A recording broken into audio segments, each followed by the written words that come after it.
Hey man, I've been talking to God about you and he told me something really interesting. Like, I don't even know if you're ready to hear it yet, but I'm going to tell you anyway. You are important. You were like super important, like way up there important. Now, I believe that and so should you because God said it and he's standing on it. He really meant it. Let's talk about it.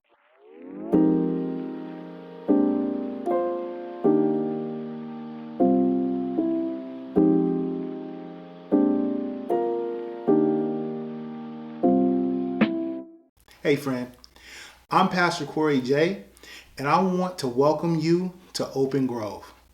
This is a space for questions, answers, prayers, and conversations with the purpose of getting you rooted in the reality of God and growing in the purpose of His kingdom.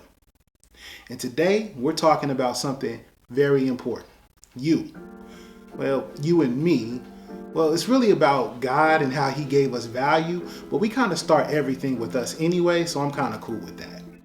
But look, you may not believe in God, or you may believe God is the most important thing in this world. What I would tell you is God being important should be a favorable conclusion for you, especially if you want to be valuable or if you think you're important. Now, there's a reason why I say this. I say this because God, and I do mean the God of the Bible, is someone who created us with specific purpose, status, and specific worth. According to God, we come into the world already imprinted with worth and value. In other words, we are important. Our first clues for this are found in the Bible in the book of Genesis, in the creation narrative. Now, the creation narrative is a story about the creation of all life. And the story of human life is embodied in the persons of Adam and Eve. And in this story, Adam is not the first person or thing that God creates, and neither is Eve. In fact, in terms of the story, human life comes into the picture after dirt, mountains, creatures, pretty much most things. But while God spoke most things into existence, He did something unique with humans. Genesis tells us that to make Adam, God literally took His hands and formed Adam out of the dust. But He then blew His very breath into Adam's lungs to give him life. The Bible then says God didn't intend for man to be alone. He created Eve from Adam's rib so he wouldn't be alone. Now, there is some dispute over this story. Some believe that it's allegorical, meaning that it's not a literal story, but it illustrates deep truths about creation and human life. Others argue that it is a literal story and that the specific implications in the story tell us how human life has unfolded for centuries. Now, others say it's kind of a mix of both, but most would come to the general conclusion that this story demonstrates the depth of God's relationship to man, His intention and affection for us even before we breathe for the first time, and how our relationship with God impacts everything. That means every human ever, and yes, that means you and me, is important to God. The Bible calls us His workmanship, His masterpiece. God takes His time with all of creation, don't get me wrong, but He approaches us with purpose, and He gives us a special purpose. We're important, but we're not premier. That's to say that we're not preeminent. Basically, we're not the main point, not according to God. According to God, we are important, but there is a specific context for this importance, a purpose that benefits those around us. The challenge is that there's so many schools of thought on our importance, including the thoughts in our head, and many of them are telling us that we are as important as we want to be. And unfortunately, that's often at the expense of others. It's crazy because culture tells us that for us to consider our blessings big, we basically have to make others feel small. And so we become the center of everything in our lives. We live in a very self-important world, especially if you live in the Western culture, society, or mindset. We basically take the page out of Steve Jobs' life and work because we tend to put I before everything. We evaluate life by how I feel, by what I get, by who I prefer, by what I want. Everything's I. It's hard to imagine that we could be more concerned with ourselves or more self-confident. But the statistics tell us that the more consumed we are with self, the more self-important we are. the more we're actually going to tend to harm ourselves. I mean, we live with a main character way of thought. We look at our perspective as the main thing or the main focus of all existence. And we do this as individuals. We do this as a species. And the truth is, it's often to our detriment, pretty much always.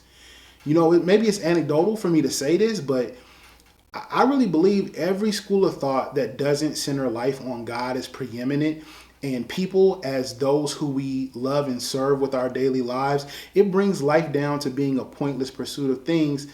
And because of that, we end up forsaking our purpose. We end up tearing down people who we hurt and abandoned. We end up living a life that looks important. It looks valuable, but we really find it worthless and we try to escape. So that's why we doom scroll on social media or binge watch Netflix, or we spend hours watching other people's lives on reality shows. Like, we feel like we never have enough, like we are never happy enough, and we always want more, even if we have to experience it through other people. I mean, we see this with people with high incomes a lot, Like, even though we might think money is a solution, it really isn't, because people get more money, they get more things, they get more influence, all of that. Their importance is on like 10. They're still unhappy, and often they're opting out of life. And that's not my opinion. There are really studies on this like year after year. I mean, even now, right? It's the holiday season. And though we're about to be flushed with gifts and feasts, I mean, we're going to have nice things and good food and fun games and good movies. A lot of us are going to use those things to escape because life has just become disappointing, or it's just marked by the thrill or achievement after another thrill and achievement. And a little boost of pleasure is pretty much the only thing that we've come to look forward to. And it's because our importance, our value of life has become tied to the eye circuit. What did I get? How excited do I feel? And the more we chase that, the less it means when we catch it. So we just exhaust ourselves for something that doesn't fulfill what we're made for. It reminds me of this letter in the Bible. A church leader named James wrote a letter to a selfish, conceited, and basically powerless church about this very same thing. They were arguing, they were fighting, they were self-absorbed, they were gossiping, and they could not find contentment in this self-important life. They also couldn't see God at work in their lives, and that's scary because these were people who believed in God, who professed to follow Christ. And here's what James said to them. He told them, if you are wise and understand God's ways, prove it by living an honorable life, doing good works with the humility that comes from wisdom. But if you are bitterly jealous and there is selfish ambition in your heart, don't cover up the truth with boasting and lying. For jealousy and selfishness are not God's kind of wisdom. Such things are earthly, unspiritual, and demonic. For wherever there is jealousy and selfish ambition, there you will find disorder and evil of every kind. Friends, we can't find the power of God, the love of people, or the importance we were intended for in putting ourselves first or as our only focus. Our love for people, us serving, living, and working as God intended is what gives our lives meaning. It's why we're important, to give glory to God. So how do we do that? We start by putting God first, by learning who He is, by learning who He made us to be, and we do that by studying the Bible. And then what we do is we take what we learn and we put it into practice by serving and loving others every day.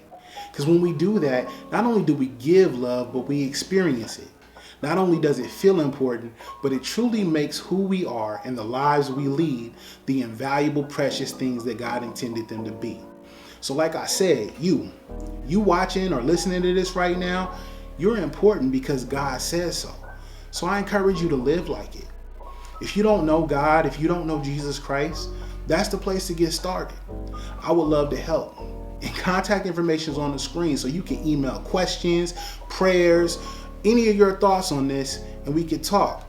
I believe God is ready to get us rooted and growing. So let's talk about it.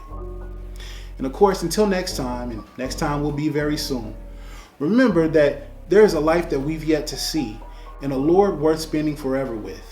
But until that day comes, let's not be so heavenly minded that we are of no earthly good. Thanks for listening. I'll see you soon. Grace and peace.